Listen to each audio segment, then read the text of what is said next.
अस्सलामु अलैकुम वरहमतुल्लाहि वबरकातुहू। नाज़रीन मोहतरम, मैं हाफिज ज़मान रिज़वी आपकी खिदमत में एक नए वीडियो के साथ हाजिर हूँ। नाज़रीन मोहतरम, जिस तरह कि आप तमाम हज़रात जानते हैं कि तहरीक लब्बैक पाकिस्तान के कारकुनान जो कि हज़ारों की तादाद के अंदर गिरफ्तार हैं, तो इसी वाला से आपके सामने अपडेट रखने वाला हूँ। नाज़रीन मोहतरम, तहरीक लब्बैक पाकिस्तान के एक मुतहर्रिक कारकुन ज़िला फैसलाबाद के रहने वाले, और उनको जो है वो गिरफ्तार किया गया था और 302 का जो है उन पर पर्चा डाला गया था। आज जो है अल्हम्दुलिल्लाह सुम्मा अल्हम्दुलिल्लाह 8 माह के बाद जो है उनकी रिहाई जो है वो हो चुकी है।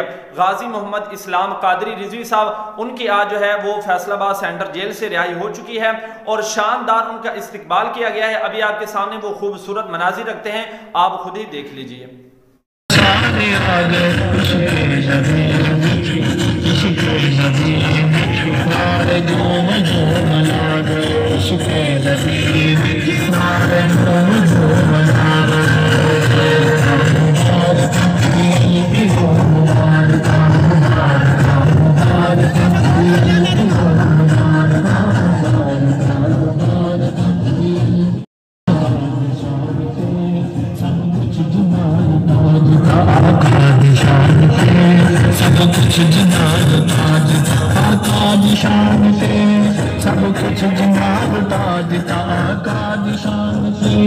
सब कुछ